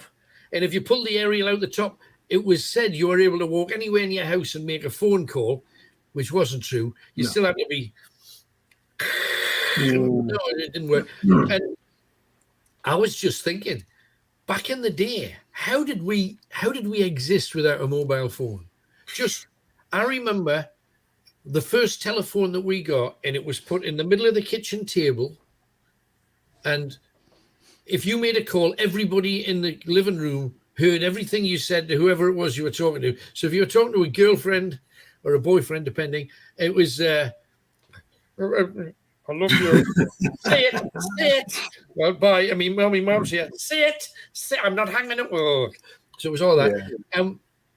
But it was just, if you wanted to go out with your mate and your mate lived 20 miles away, you had to get on a bus and take potluck that they were in when you got there. And if they weren't in, then you had to get back on the bus and go all the way. How did we do anything? So then what I remember used to doing, and I don't know, I bet you did this, Kenny, if you had a mate or a girlfriend that you wanted to stay in touch with, you'd say, I'll ring the phone box on the corner of your street at 8 o'clock. And she'd be there at 8 o'clock and there'd be somebody on the phone. Mm-hmm. Yeah. And I also remember the day that I was still doing that kind of thing. And I went to the phone box that I always used to make that call, and they changed that phone box into card only. Oh, yeah. Right. Nobody where I lived had a card back then. We didn't even have cards for them. They were just the other thing was, or I'll meet you underneath the gold clock in Newcastle. Yeah, the Northern Goldsmiths clock on the bottom of Northumberland Street, just opposite the Odeon. Yeah, absolutely. There was all that kind of stuff. And so when I was thinking of it, I made a little list. So forgive me looking down for this one. But 60s, cassettes, telephones at home, proper home phones. Yeah. Those kind of phones. TV aerials. Oh, God, yeah. TV aerials that you could stand on your telly that had a little thing. And if you didn't have one, what did you use, Kenny? Coat hanger. Hang it on a door, walk around the room looking for places where it would work. Absolutely. So to tell young people this kind of stuff is just mind-blowing. The portable cassette recorder. Oh, yeah. You wear as a strap over your shoulder when you were running so you could listen. And then that later would become a Sony Walkman. Yeah. But that was like 10 years for that to happen. When every telephone was a brick, we had a few of them as well. Do you remember the digital watch when it first came in? So instead of having like a circular dial, it just had a little thing that said 2:27. That was it. Yeah, of course I do. 10 years later, the Casio came in, which is still a classy watch, and it had the keypad underneath with the intercept on it. Yeah. 1 to 10. They were the days, weren't they? But technology was moving so quickly. And I mean, people know now the quality of game. We're talking at a time when everybody's mind went when Pong came out, because you could play it on your own telly. Yeah. You played for years, and didn't you, like, on for ages? You played it all day. 2 little bats. The only thing you can do is change the speed. So it either went beep, because essentially, for those of you that don't know what it was one bit of paddle that you could move up and down, and on the other side, another paddle that you could move up and down, and a ball. Yeah. You'd fire off the paddle, it would bounce on the bottom, beep, boop. Yeah. Then you'd hit it again, it would bounce back, and you could move up and down. The only thing you could change was the speed. Yeah. And to any gamer today, it is the most mind-numbing thing imaginable. This is the equivalent of being awake while you're in a coma. That's exactly what it was. But no, it was fascinating. So I made then Game Boy came in, and all the game things kind of took off. But back in the day, and I remember when I used to go for interviews with celebs, I took a thing, and I don't know whether can you remember a Ewer, Kenny? Ever heard of a Ewer? No. I go back a bit further than Kenny. Very first interviews I did, it was again one of those things that you hung over your shoulder. I'm a reporter, and you had your little mic. Talk to me. And but before you started, you had to open up this machine, and it was a tape. You had to put 15 minutes tape in it, and then press play and record rather. And then you just got into the interview 10, 15 minutes in, and the tape would go off. So then you'd have to tape that off, move that spool onto that one, get another 15-minute spool right on. But we did that all the time. And I remember disaster. The first stadium gig I did was Bob Dylan at St. James's Park with Santana and Lindisfarne. And I interviewed Bob Dylan on one of these damn things. And if you clicked a button, it recorded on the top part of the tape. If you clicked the button the other, so you could record twice on the same tape. And if you clicked it the other way, you recorded on the bottom. I clicked it the other way, not knowing. When I got back to the studio, I played it back and there was nothing on it. Oh. But there was. But it was on the other side. It was on the other side. Oh. And I threw it away. Oh. I know. Yes, Meter Smith. Tony Allen and Kenny, when you slept at night at Whitby, did anything happen? Great shows, by the way. Thank you, Meter. Yes. Tony, tell your tale. Yeah, it was.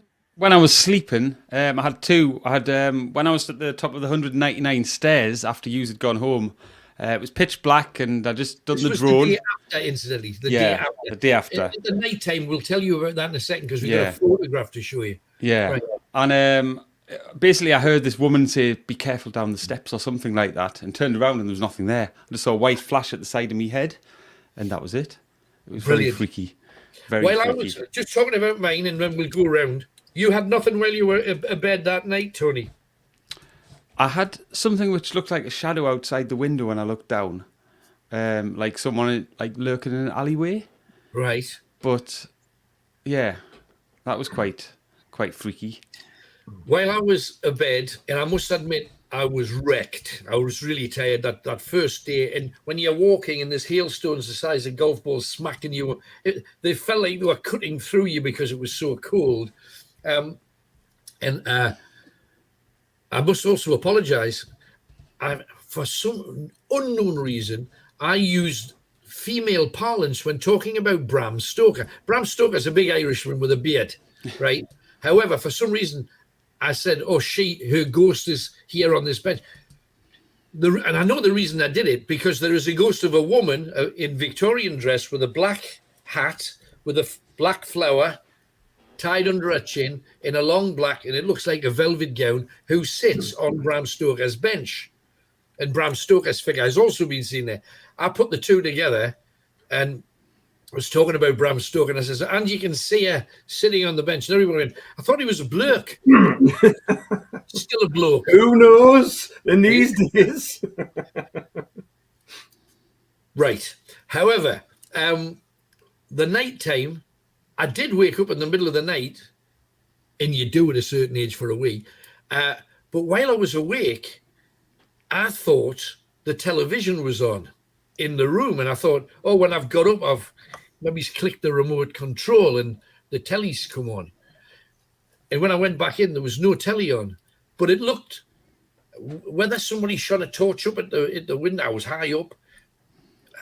So I would write that down as one of the 95%, not the 5% we always look for.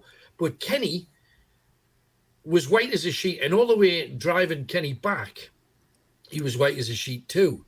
And over an incident that he saw in the corridor, you may as well talk him through it, Ken. Go for it. Yeah, I mean, in all the time that we've been doing this, I look for explanations and stuff like that. Now,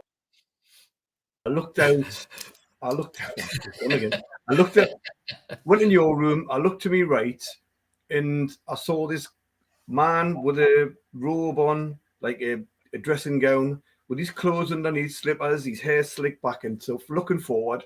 And then he turned to look at me, and I thought, oh no, he's left his curtains open. He's left his curtains open in his room. I can see right in his room. He's going to think I'm looking in his room. I don't mean to. How do I explain to him that we're doing a ghost thing? You know, I've got a camera on me shoulder. How do I explain to him that I'm doing a ghost thing? And I didn't want to be intrusive, so I'm looking. I'm thinking, oh, and I looked for him for about a minute, thinking. But then he was like, all I can describe it is black and white, grey, like watching an old 1960s TV, like looking into a different dimension. He was there. And that's when I come and said to you, oh, there's an old man there to the right. Look, he's left these curtains open. You went in and you said, there's nothing there. And I'm like, yeah, to the right. Yeah, but to be honest, what you were looking at, the building kind of went at an angle. So if you were in, Kenny was in the toilet of my room. Yeah. And if you looked from the toilet across to the other angle, it was the corridor leading up to my room and leading up to Kenny's door that was there. It wasn't a room. But I gather that somebody sent in a picture, an image of what you were looking at, and it seemed to have something on it. I think Tony's actually probably busy digging it out. There is something on it, but it's nowhere near as clear as what I've seen. For literally a minute, I saw this guy looking at me. It's the most obvious thing that I've seen in doing all this all the time. And for even up to now, I've been thinking all the time, I've tried to look for explanations. I'm thinking, how's he got clothes on? Are them clothes ghost clothes or whatever? How come they're taking them through to a different dimension? Or are they existing in a different dimension, looking at me, thinking the same thing, thinking who's he? And I cannot explain it, but 100%, that's what I saw. That's what I saw. Well, that looks like, oh, blimey, a figure in the window, question mark. It needs to be bigger than that. When you look at it bigger and zoom it in, you can see. Well, right. There. Well, right in the middle, it looks like the head and shoulder, the arms going up in a triangle, like he's holding his arms out to the side. I'm doing an echo of it there. Yeah.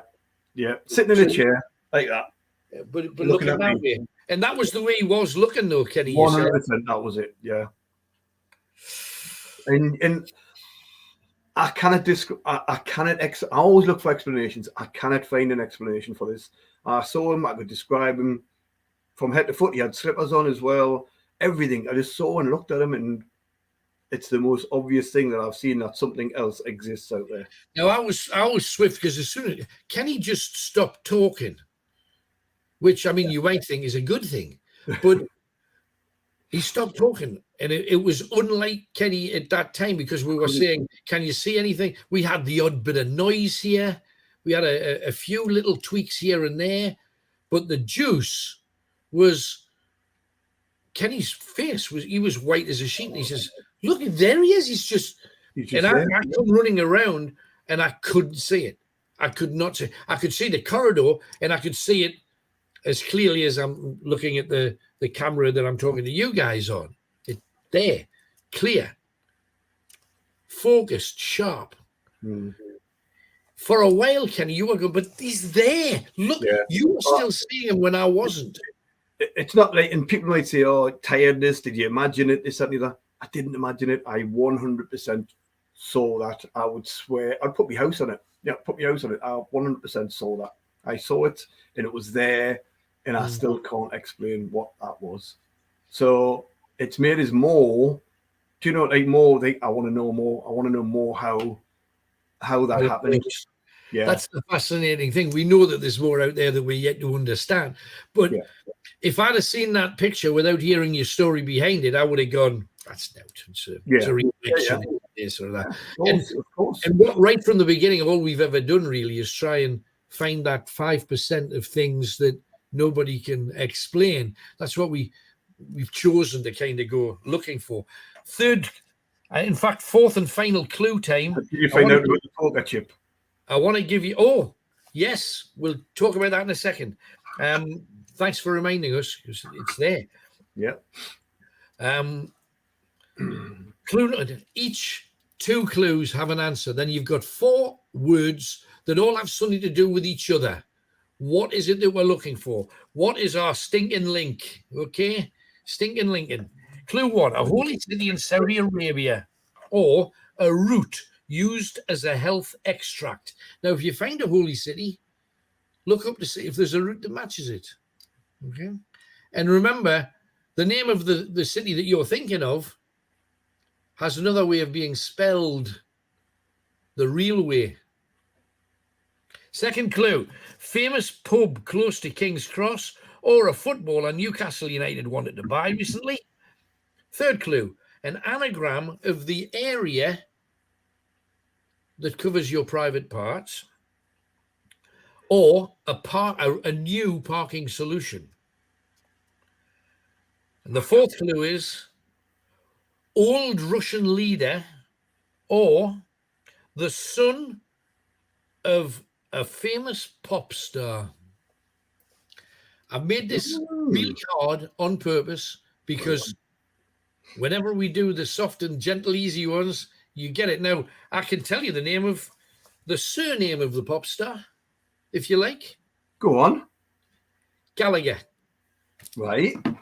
Now, you'll all get it from that clue. I guarantee it. And if you want to enter the competition, text the number on the bottom of the screen or WhatsApp the answer. What links those 4 answers together? There's only one word that does it. Okay? Got it. And then hopefully, if we can manage to squeeze this in before the end of the show, we'll get the winner on the line to give us it. And we always try and do that so that you know that it's kosher and for real. And that's what we always did on the radio, while everybody else just said, we've given an entire kitchen set to Elsie in colour coats, when there was never a kitchen set. No. So, loads of people did all that kind of. We don't play that. Straight as a die, as always. And we'll also be giving away that calendar. Right, the poker chips. Kenny, explain. Where did you see poker chip? There. That's it there. It's sort of... I came out of the bathroom, and as I came out, did it hit you on somewhere? Did it fall on you and hit you somewhere? I went to sit on a chair just so I could be quiet. I think I was putting on the Necromancer or something, which is a gadget to try and pick up paranormal voices, that kind of thing. And I said, I'm going to sit down on the chair. As I did so, you were about 3 to 6 feet away in the center of the room. Yeah. And just as you walked towards where I was, something moved across the room and hit you, I think, on the leg. Yeah. And rolled across the floor. And we both kind of went, what the hell was that? And you thought it fell off the radiator, didn't you? You thought it was like a controller.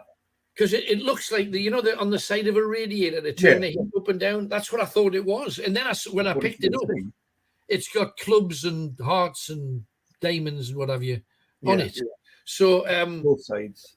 Then we had a look, and there was a tiny little gap at its ceiling level.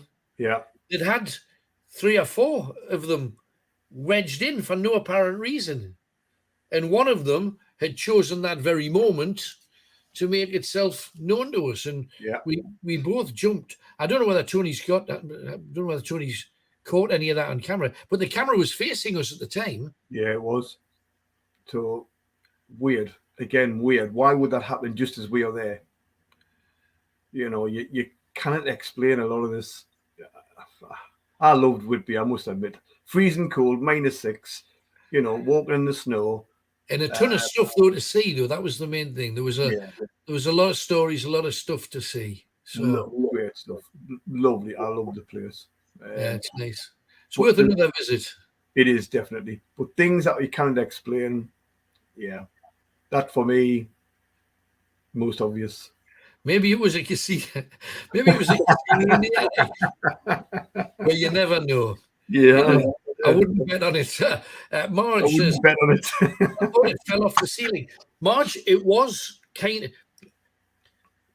We're talking a very, very old property here. I mean, we're talking, 16, 1700s, where it goes back a long way. The building in its current form is, I think it was early 1800s. But so a lot of the woodwork is peeling away from the concrete and there's gaps appearing. One of the windows, I noticed, somebody'd rolled a ton of toilet paper into one long string just to block the gap in the window. To me, that adds to the charm of the place because it was lovely and warm, and the people were lovely. But somebody had taken 3 or 4 of these chips, seen a gap, and just blocked the gap with it. But in a way that none of it was showing.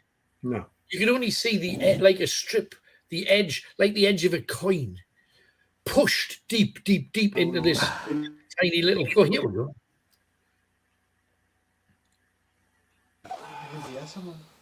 Sorry? So again? You have to hear the voices. Oh, would be this room, wouldn't it? Kenny's room. Yeah.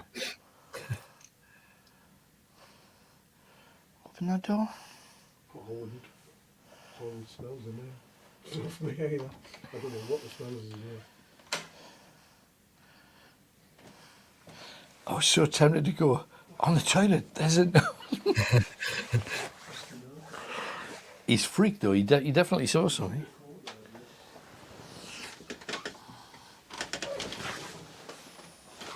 I've got to tell you, like, honestly and truly, right, and I was thinking There? about it. Oh my God, that did fall from the ceiling. What was that? It did. What was that? I've just seen this fall. I was nowhere near it. Did you have the camera on me?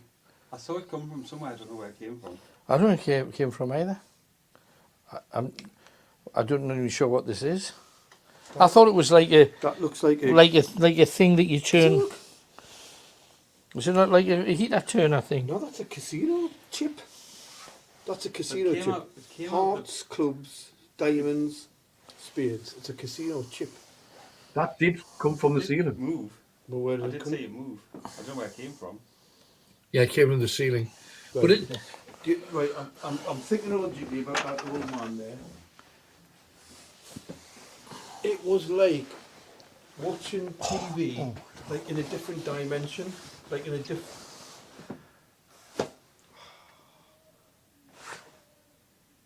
I was gone there, like. Do you hear the voices? Outside. Yeah. Could be. Look out, Tony. Lots of people This is outside. how you open this. Lots of people outside. Yeah, it's outside. If there's people in the street, you just see it. Yeah. Kenny's little nest and he's outside. teddy bear. See where we went. But I don't know whether if you were looking at the edges, you could see little gaps around the walls and the edges where things had been pressed in to like block whatever the gap was. And I don't know how many years they'd been in there, but they were not like hanging out so they could easily fall. And also, why would it fall the second we happened to be there? Yeah. Right, there's only 10 minutes left, everybody, for you to solve this. I'm going to give you the clues again. A holy city in Saudi Arabia, or a root used as a health extract. Second clue, famous pub close to the King's Cross, or a footballer Newcastle United wanted to buy. I could give you the team that he played for. Oh, come on then. Might give everybody the answer. They play in all white. An anagram of your naughtier area. An anagram. So you've got to, what name do you loosely, especially men, call this area? You get a strain there sometimes. Don't say it, Ken. Yeah, I get that. Anagram of that word is the answer. Or a parking solution. And the fourth clue, an old Russian leader or the son of a famous pop star. I've already hinted who it is. If you don't get it from this, I shall be very disappointed. Very, very, very disappointed. Now's your chance. So give us a call. And I think Tony's probably answering some of these without actually knowing the answer himself. so good luck. We've got to do this one as well, do the draw. There's only 28 people in, but here we go.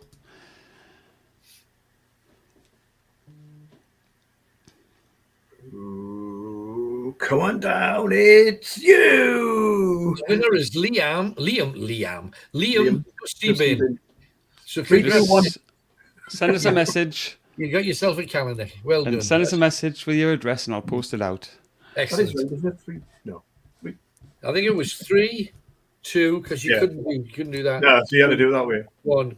Michael Jones, amazing ghost hunting Whitby, guys. Thank you very much, Michael. We were trying. That light blinking on was interesting. The light downstairs? Yeah. Yes, absolutely. Alan, I still use me Walkman. Love it. There you go, Jenny. And I've got the Jack the Ripper book. Such a great book to read, says Sean. Thank you, Sean. Cheers, man. Clary Joyce Bass, do you think Prince Harry and the Royals are going to be happy again? Yeah, when the divorce.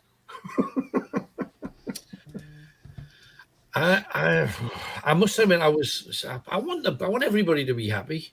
My view, when I heard that they were an item and they were going down that road together, my thought was, I hope they enjoy it as much as they can while they can. The thing is, there's been an awful lot of unpleasantness said on both sides, really. And Charles, right at the very beginning, was quite keen to brush off any chance of them getting back together again. So I think, should they divorce, maybe a chance. While they're together, I really don't think so.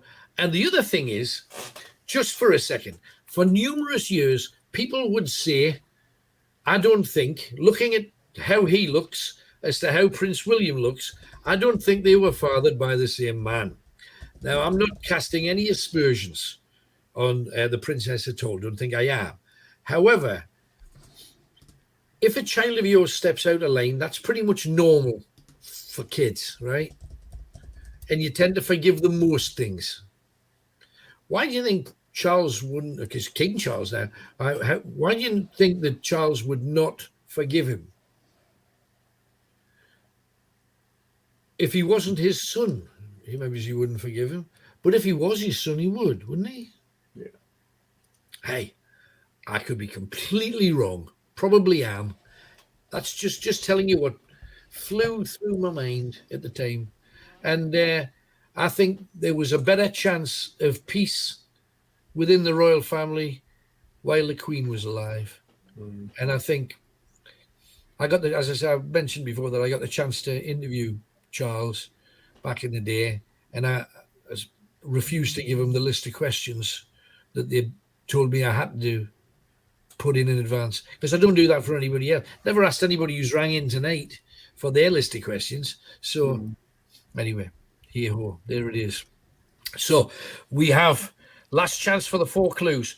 Holy city in Saudi Arabia, or a root used as a health extract. Second clue, a famous club close to King's Cross, or a footballer Newcastle United wanted to buy. Have you worked out the footballer, Kenny? No, not at all. Plays in all white in the Premiership. Leeds, surely, or leave it there. Leave it there. Right. An anagram of your nautier area that's prone to straining, or a parking solution. And the fourth clue, Russian leader or the son of a famous pop star.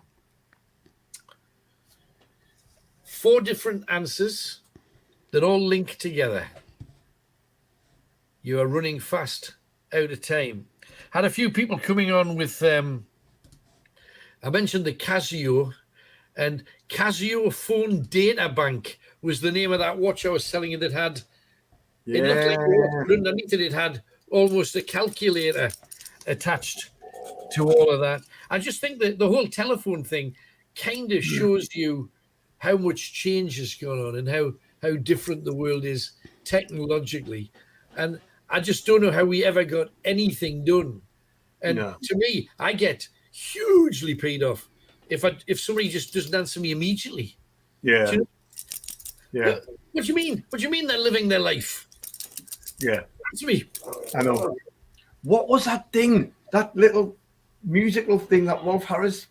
Stylophone. Stylophone.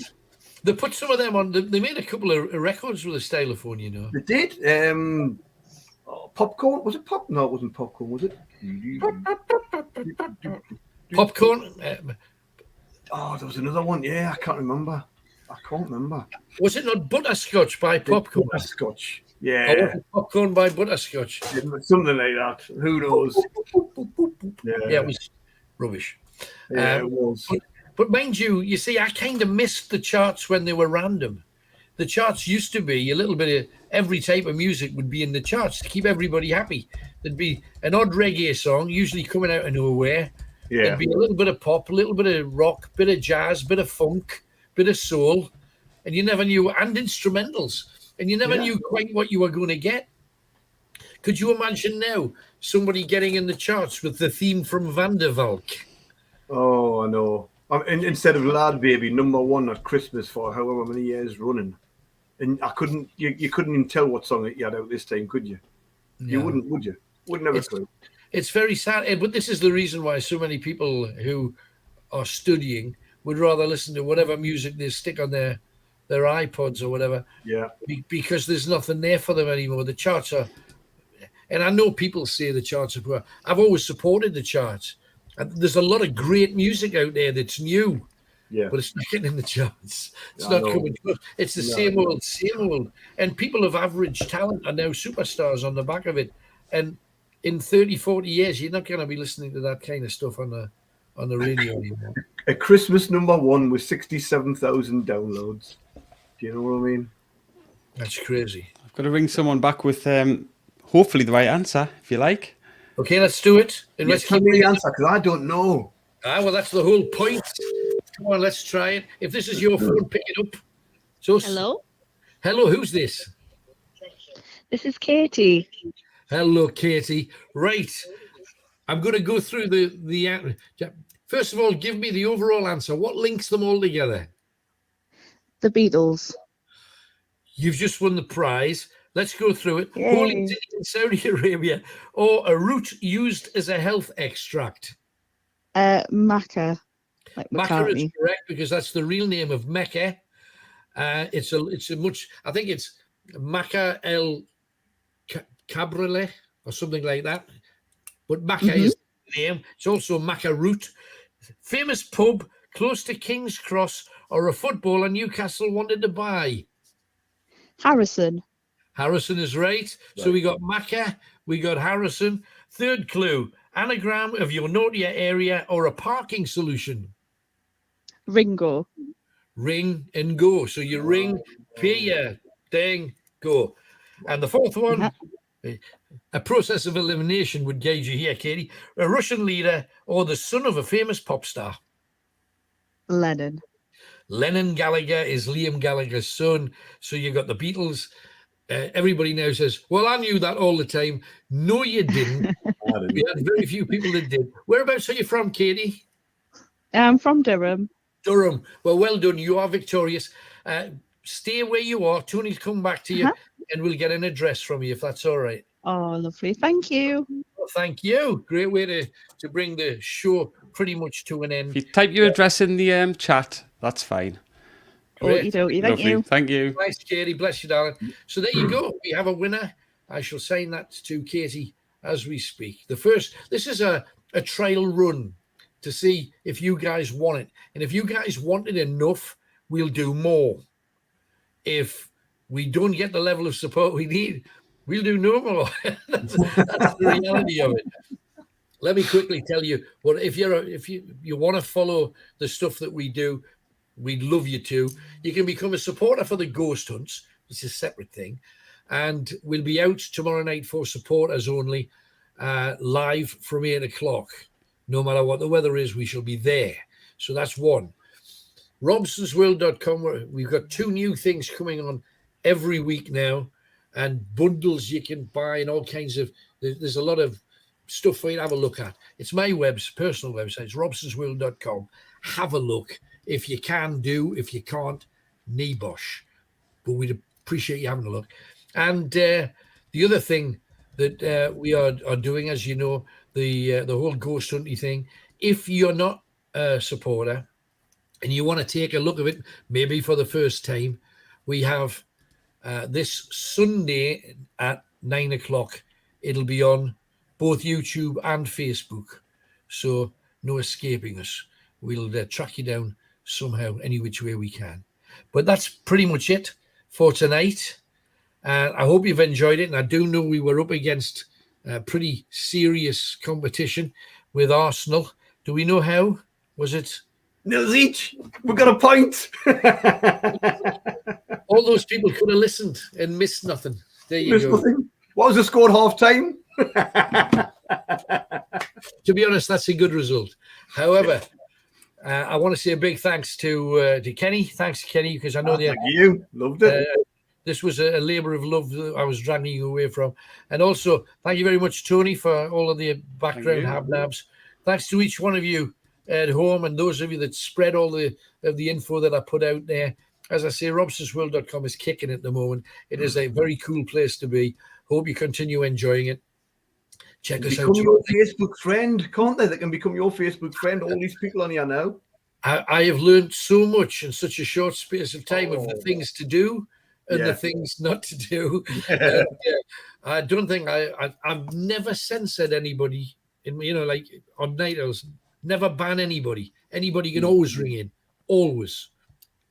I've blocked hundreds on Facebook because they're trying to sell me stuff like 24/7, and it's like, give people the opportunity to choose. I sell this. Would you like some? Fair dues. I've bought that kind of thing, but not this. It's the same script. They're selling crypto. Crypto's down the toilet. What are they trying to achieve? But anyway, so enough of that. But I'm learning little by little. And I bet it's a journey most of you have gone down in your time. But until tomorrow night for supporters only, until the weekend for the rest of your Sunday night, thanks for being part of our trial digital online Night Owls. And let's hope we're doing it again soon. Until then, from Kenny. Good night. From Hollywood McShane. Good night. And from me, Alan Robson. Good night. God bless you. And I wish you well. Catch you next time.